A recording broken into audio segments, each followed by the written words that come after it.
Bonsoir à tous, merci de nous retrouver sur TV Sud pour votre journal. Voici les titres de ce mardi 16 octobre. Les Canadair en approche de Nîmes-Garons. Le déménagement des pompiers du ciel de Marignane à l'ancienne base aéronavale du Gard est une nouvelle fois préconisé par certains élus. Le sport pour mieux supporter les chimios et les radiothérapies. Au Centre régional de lutte contre le cancer de Montpellier, une centaine de patientes participent à une étude sur l'activité physique adaptée. Et puis en fin de journal, les fans de Muse très impatients de voir leur idole en concert ce soir. Certains ont même passé la nuit devant l'Arena de Montpellier. Les joueurs du MHB mis en examen dans l'affaire des paris présumés truqués veulent retourner sur le parquet. Ce matin, devant la cour d'appel de Montpellier, les avocats des handballeurs ont demandé un allègement de leur contrôle judiciaire, ce qui permettrait à Primoz Prost, Issam Tej, Dragan Gajic et aux frères Karabatic de jouer à nouveau ensemble. La cour rendra sa décision le 25 octobre et à cette occasion, Nicolas Karabatic s'est confié sur le mois passé au cœur de cette affaire. Écoutez. Juste de l'impatience, hâte de pouvoir retrouver le terrain, de pouvoir enfin rejouer, que toute cette histoire soit finie, enfin même pas histoire, j'ai envie de dire, toute cette, excusez-moi d'employer le terme, mais toute cette connerie, parce que essayer de prouver qu'un match est truqué alors qu'il n'est pas, enfin c'est incroyable et donc voilà, j'en ai un petit peu marre de ces dernières semaines où voilà, où on m'empêche de jouer, où je vis voilà, un vrai cauchemar où mon nom et celui de ma famille est sali, donc j'ai hâte que justice soit faite, parce que malgré tout ça j'ai toujours confiance en la justice de mon pays et pouvoir voilà, enfin rejouer et refaire ce que je fais de mieux, jouer au hand. Ce dont on nous accuse aujourd'hui et qui est très très grave, c'est de truquer un match, alors que personne n'a jamais truqué un match.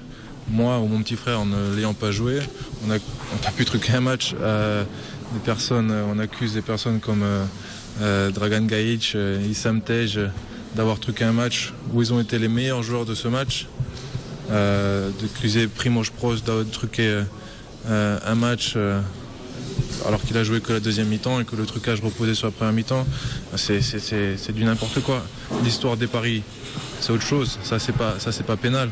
Que des joueurs aient parié et qu'il l'ait reconnu, ça bien sûr que c'est une bêtise, mais c'est pas du pénal, c'est disciplinaire, c'est géré par la fédération, la ligue, le club, ce qu'ils veulent, mais c'est pas ici, c'est pas autant de journalistes, plus de journalistes que lors de notre retour des Jeux Olympiques. Enfin, c'est du n'importe quoi tout ce qui se passe, et c'est pour ça que voilà, j'ai juste hâte que tout ça se termine.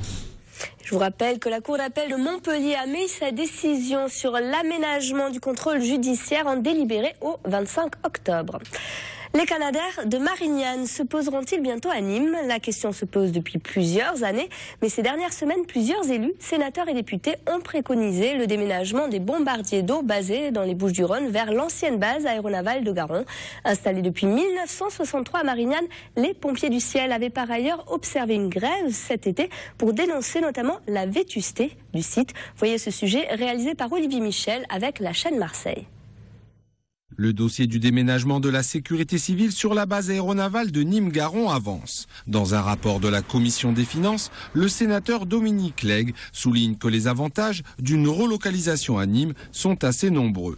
Parmi eux, des infrastructures d'excellente qualité, un trafic moindre, la présence de Sabena, l'entreprise de maintenance des Canadair, ou encore le rapprochement avec le groupement d'hélicoptères de la sécurité civile déjà présent à Nîmes. Autant d'arguments qui ne sont pas pour déplaire à un autre sénateur, le maire de Nîmes. Effectivement, ça ferait la grande base du sud de la France pour la sécurité civile. Il y a quelques petits travaux à faire, bien sûr, mais dans l'ensemble, c'est ce qui coûterait le moins cher par rapport aux autres sites qui étaient Salon de Provence ou Istres, et qu'effectivement Nîmes pourrait proposer une base pratiquement habitable immédiatement. Du côté de Marignane, les sons de cloche diffèrent, même si les 150 personnes qui y travaillent dénoncent la vétusté de leur base. Créée en 1963, ils y sont attachés pour des raisons familiales comme professionnelles. Quitter Marignane, c'est perdre quelque chose parce que nous allons perdre un aéroport international ouvert 24 heures sur 24 avec 2 pistes. Nous allons perdre la proximité de l'étang d'air qui fait que 2 minutes après décollage, les Canadair sont chargés en eau, prêts à intervenir. Perdre la proximité de notre zone d'entraînement qui est à 5 minutes de vol de l'aéroport de Marignane. Le coût du transfert s'élèverait à 1,35 million d'euros. Reste au ministère de l'Intérieur à trancher avec dans la balance un argument de poids pour le site historique lorsqu'on parle d'urgence. Nîmes, contrairement à Marignane, n'est pas l'épicentre des feux de forêt de la région méditerranéenne, ce qui rallongera les délais d'intervention. Montpellier Métropole 2014 a été lancé officiellement ce matin. L'association regroupe des élus et militants UMP et des acteurs de la société civile avec une sensibilité de droite ou du centre affichée. Leur objectif commun, préparer un programme politique et économique en vue des élections municipales de 2014. Un travail de fond à effectuer selon un responsable de l'association avant de désigner un futur candidat à la mairie de Montpellier. Écoutez. Cette démarche, c'est donc d'essayer de regrouper à Montpellier tous les gens de bonne volonté et qui ont envie que Montpellier change de main, change de système, face à toutes les ambitions et toute la guerre des égos des différents élus de gauche, pour permettre à une droite d'émerger et de proposer un projet alternatif à Montpellier. Qu'à droite, il n'y ait pas de candidat déclaré aujourd'hui, ça me paraît une évidence, parce que le moindre candidat qui se dévoilerait se ferait complètement fusiller. Le vent qui va souffler en 2014, ce sera un vent qui sera favorable aux sensibilités de droite. Et en plus, comme cette gauche est très divisée, et en plus comme cette gauche manque de compétences depuis que Frêche n'est plus là, ça fait beaucoup de conditions qui sont réunies pour que les choses changent. Ceci étant, la sociologie de Montpellier ne va pas changer en 1 an et demi, j'en suis conscient. Mais par contre, la façon dont les gens vont voter peut changer. Et ce midi à Montpellier, une trentaine de militants syndicaux et d'étudiants s'est réunis devant le Crous de Montpellier.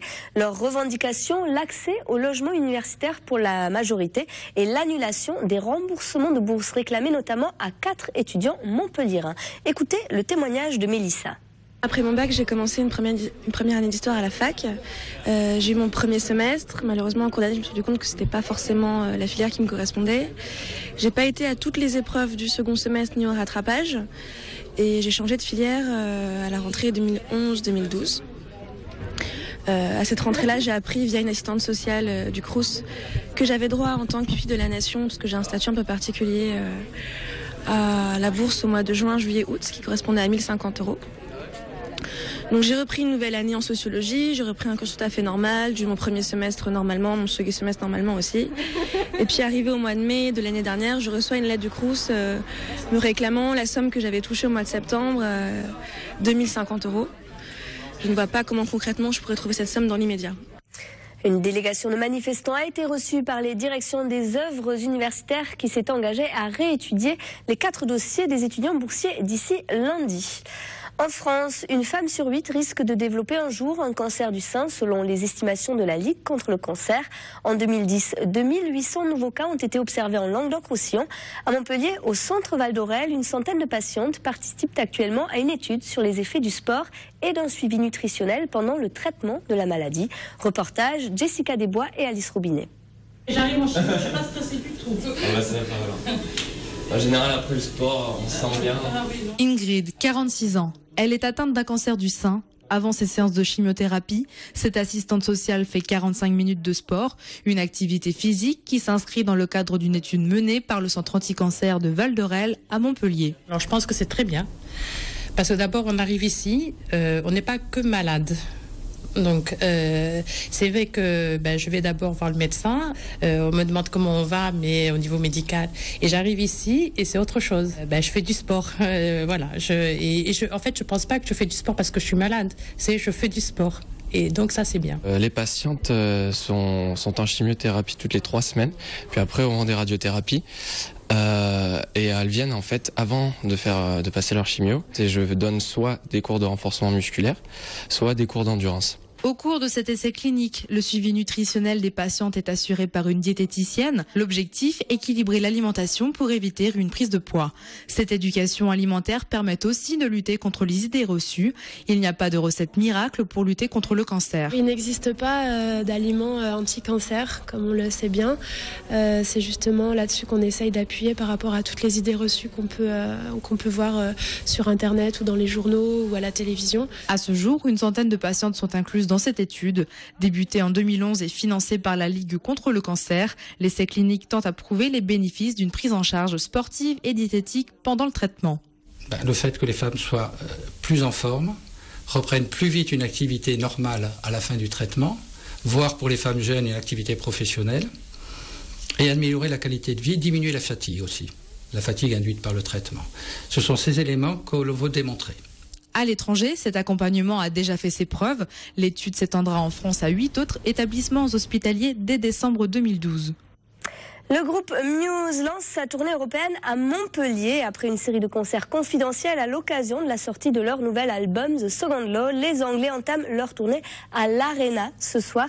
Un concert très attendu par près de 15 000 spectateurs, très impatients, que vous pouvez voir sur ces images. Certains ont campé toute la nuit devant la salle de concert, comme l'a constaté Olivier Brachard ce midi. C'est la fin de ce journal. Retrouvez toute l'actualité locale, mais aussi internationale et nationale, ce soir à 10h, dans le 22 minuit. 2 heures d'infos en direct et en continu, présentées par Julien Devage. Quant à nous, on se retrouve demain à 12h30 pour votre édition locale de la mi-journée. Passez une excellente soirée sur TV Sud.